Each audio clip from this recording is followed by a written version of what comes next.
Back when I did my top 10 fantasy series of all time, the number one comment that I got there was, well, next are you going to do your top 10 science fiction series of all time? And I started thinking about it, and I was like, I don't think I've read enough series. I've read a bunch of science fiction standalones, but not a bunch of series enough to do a list. So I thought, how about, just like we did with the fantasy, how about some series that I know about and I want to read? I just haven't yet. So let's talk about those now.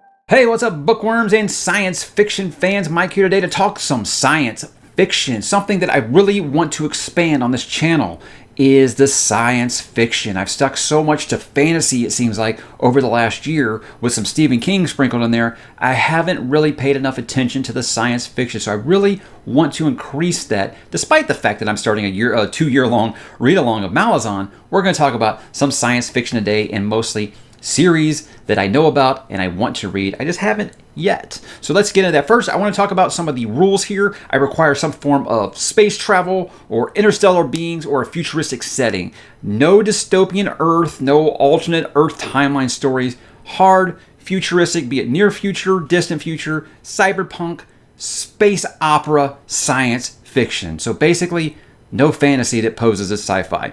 I hope that makes sense. Also, I will not be including Dune, Red Rising, or Star Wars because I've already read those. I haven't read every Star Wars, but I've read enough of it to not really be able to put that on this list. And a lot of people don't consider Star Wars science fiction anyway. Again, that's another conversation altogether. But there won't be any standalone sci-fi stories, as this is focusing on just series, being 2 books or more. That's why you'll be seeing no H.G. Wells, you'll be seeing no Philip K. Dick, you'll be seeing no Jules Verne, etc., etc. With that said, let's get into it here. I'm going to start with a couple of honorable mentions. And the reason that they're honorable mentions is because they're series that I have started like 1 or 2 books of, but I haven't really finished them yet. But I haven't went far enough yet where I can say I know enough about them. First up is going to be The Ender Saga by Orson Scott Card. Now, the reason here is Ender's Game, behind only Dune, is my favorite science fiction book of all time. I absolutely loved it. I read it for the first time just a few years ago. It was something I always put off because when I was younger, I was stupid and I thought, oh, well, my thing's got to compete. And everyone was always like, either Dune was the best science fiction book of all time or Ender's Game. So I was always like, screw you, Dune's the best. And then I got older and I was like, hey, you know what's better than one good thing? 2 good things. So that's why I finally read Ender's Game, and I'm glad I did. I loved it. But I haven't read any of the sequels because everyone told me, yeah, they're not really like that first book at all. So I was scared. I was scared it would be like Dune, where you're never able to reach those heights again. So that's why I never have it. I would like to at least finish the Ender Saga. I know a lot of people say they prefer the Bean books, but I would like to at least get through the Ender Saga. So that's why it's on here too. The second honorable mention is the Expanse series by James S.A. Corey. What I've told people was that I've only read the first 2 books. I did a review for the first book on the channel here, and I did a why you should read for it. And I know that sounds kind of crazy for people when I've only read 2 of the currently 8 released books. The reason I said was because I enjoyed that TV series so much, I felt like reading ahead of it was spoiling a lot of the big moments, and I wanted to basically just stay with the TV show at this point. But now the TV series is up to 4 books covered, and I've still only read the first 2, so I'd like to get back into there by at least reading books 3 or 4, and probably 5 since that season comes out this December, I believe.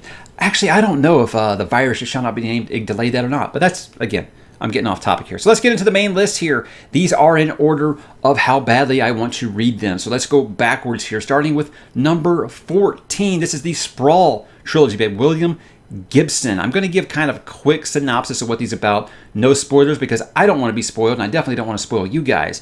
So just very brief, which is basically the blurbs on the back of the book. This is a cyberpunk series dealing with cyberspace and mercenaries that work for an AI that is trying to break it free. Near future where society and technology have advanced, but also crime and corruption have done the same thing. Most of these series came recommended to me basically either in viewer comments or Goodreads. Goodreads loves to recommend stuff to me based off of what I have liked and reviewed. So I'm always going to kind of pay attention to that. Also, when there's a lot of people whose advice that I trust really like a series, it kind of gets on my radar a little bit. And that's how the Sprawl trilogy got up there. Number 13 by Alistair Reynolds. This is the Revelation Space series. I feel like I heard about this for the first time not too long ago, and I don't know how. It's a 6-book space opera series that starts in the late 22nd century, and it spans as far as 40,000 years into the future while dealing with space exploration and humanity settling the solar system and a nearby interstellar space and all the politics involved with making that work, basically starting a new society.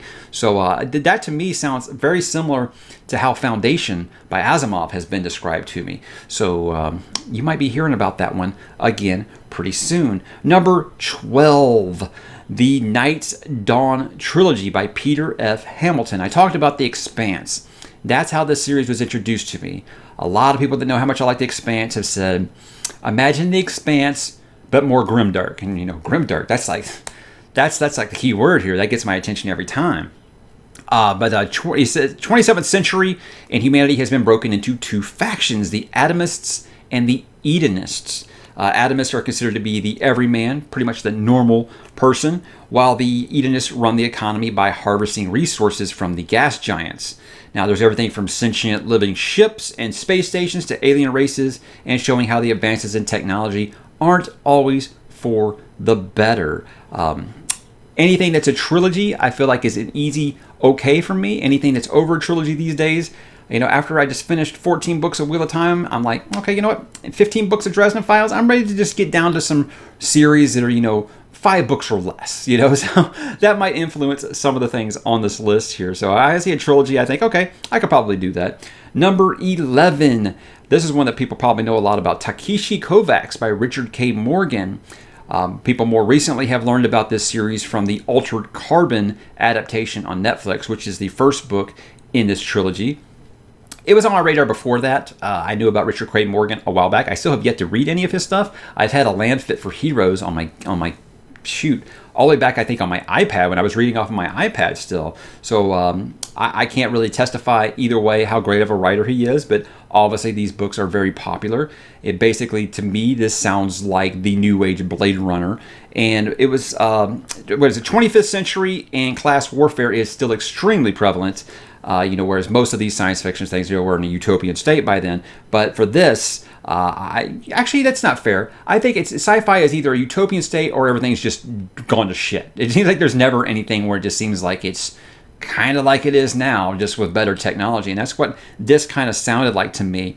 But it's 3 books featuring Kovacs where there are advances in technology that allow some people to basically live forever with new bodies when their consciousness is basically there's like a hard drive that they can just transfer to a new body, but apparently it is a very strenuous and exhausting kind of process to the point to where people only usually do it about 2 or 3 times, and then they just go ahead and say, I'll just go ahead and die, because you have to live out your life, you have to become very old and stuff like that.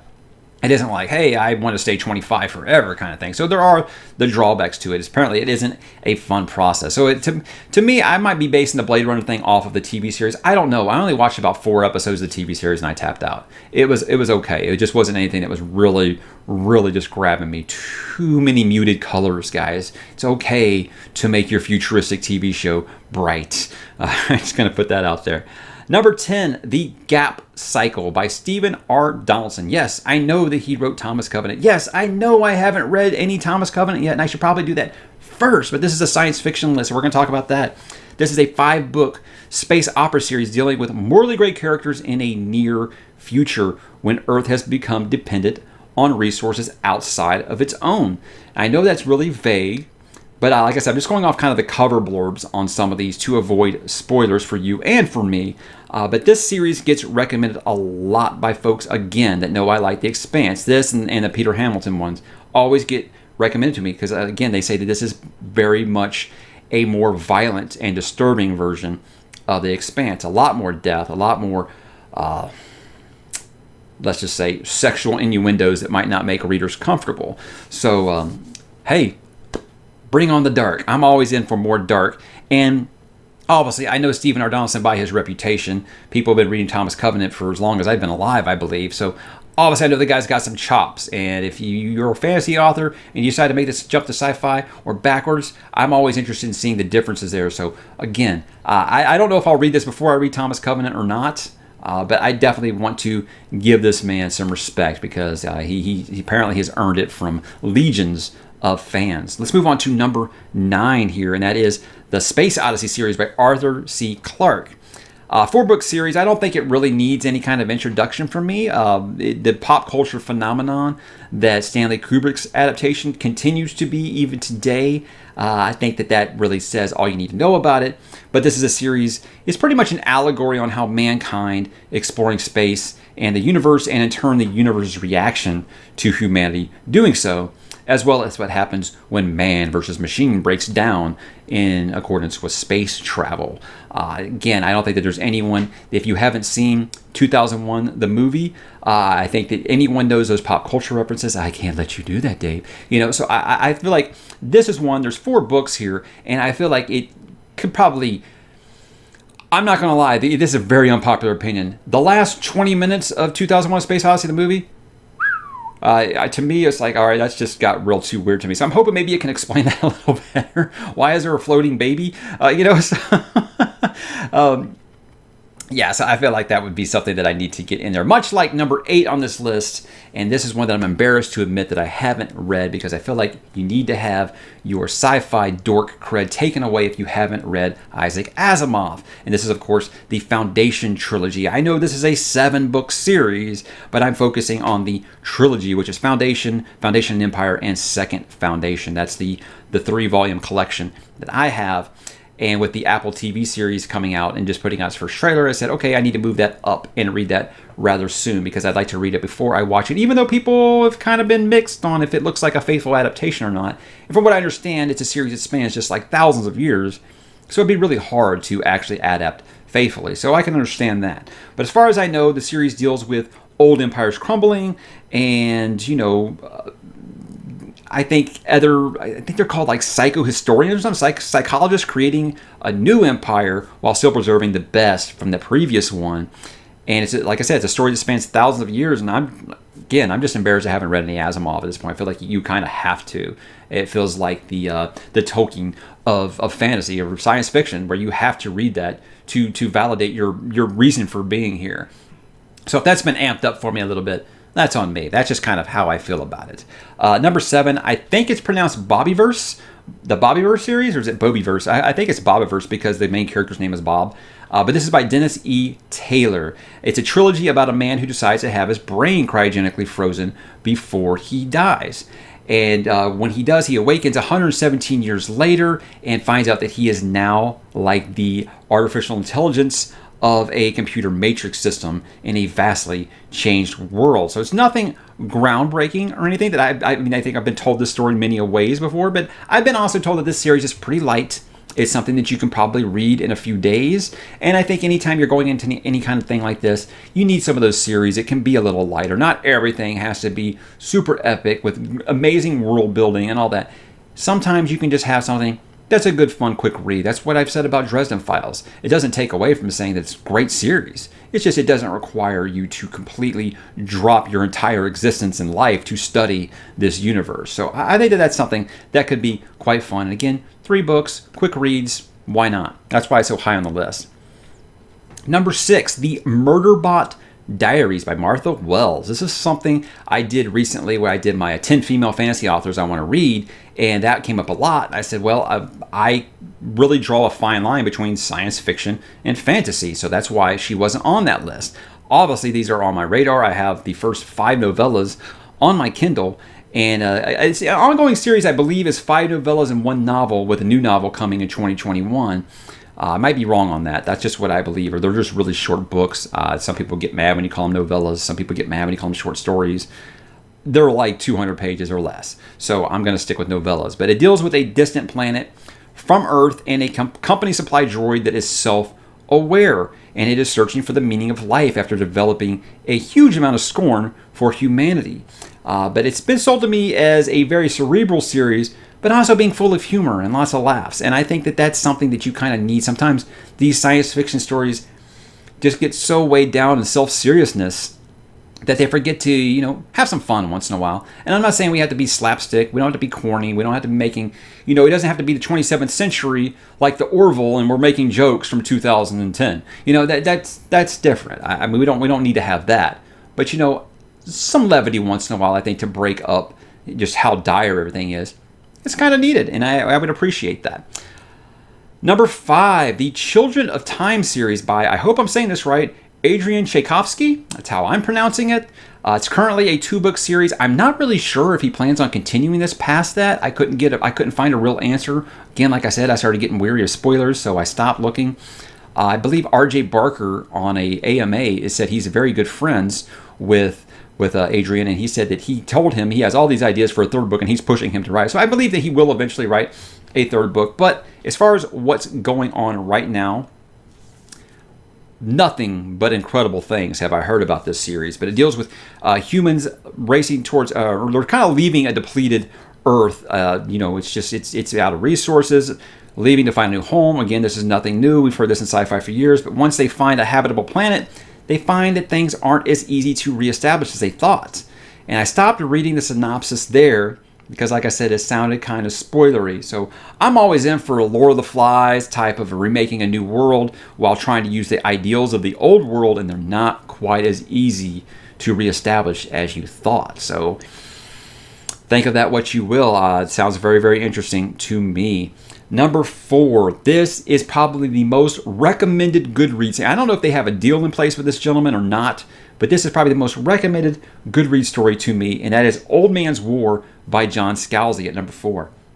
6-book series. It's complete. I know he's still writing a ton of short stories that accompany it, but the main 6-book series is complete. It's about humanity finally going interstellar and looking for new planets and finding that those new habitable planets are in short abundance, and there are alien forces who are really to fight for those few remaining planets that you can actually live off of. And the twist is that you can only join this space force in this universe when you reach retirement age. They don't want young people. They want older people because they want those with wisdom and experience over the young and eager. So having a protagonist that is 75 years old already got my attention as being something a little different. So I like that idea. That's a very neat idea there, that you would obviously you want someone experience makes you wise. So that makes a lot of sense, right?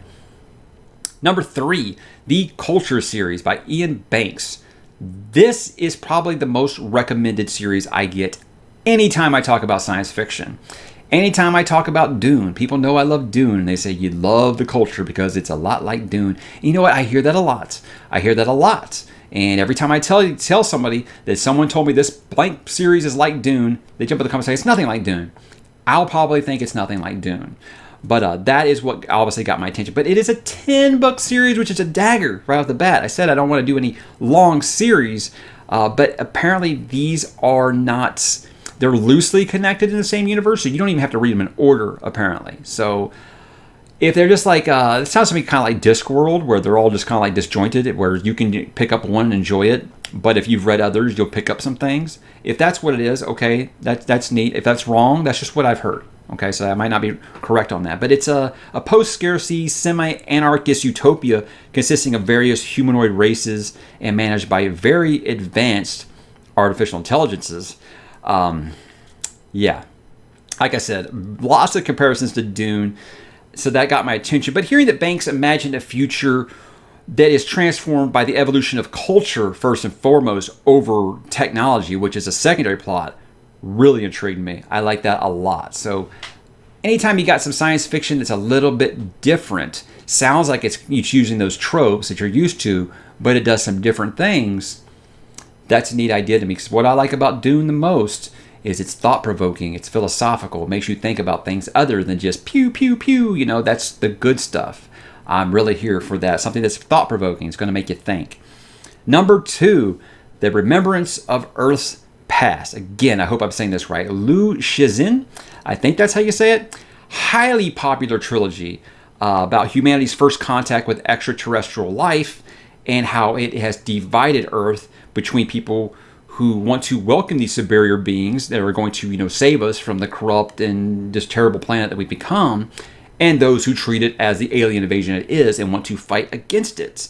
Shizhen is probably the most popular science fiction writer in China. And I've heard about this guy for a long time. For the longest time, I felt like we were waiting for this story to get translated to English. I think 2014 is when it first got translated to English, and it's been on my radar since then. I just haven't really got around to it. But that's why it's so high on this list, because for a good 4 or 5 years now, I've wanted to read this. And this one comes obviously highly recommended by a lot of people as well. But this guy, yeah, he is apparently it over there, and his stories are supposed to be just... And I hope so. I hope so, because I love a good thought-provoking series, and I love that concept. That sounds like a really neat idea. And number 1, if you've watched my 11 series I want to start in 2021, you already know that this one is on my schedule, The Hyperion Cantos by Dan Simmons. This has been a series I have wanted to read since I was in junior high, and I first saw the book cover on my brother's bookshelf in his bedroom when we were kids, because that first cover was just like awesome. My brother was 6 years older than me, and he had access to all these books that my parents thought, oh, he's not ready for that kind of thing. And I saw that cover, and I just thought it was so cool looking. And yeah, I judged a book by its cover. I was like 11 when this book came out, so of course I judged a book by its cover. But it takes place in the 29th century. It deals with a pilgrimage of sorts. And they're on their final voyage to Hyperion, looking for the answers to their lives.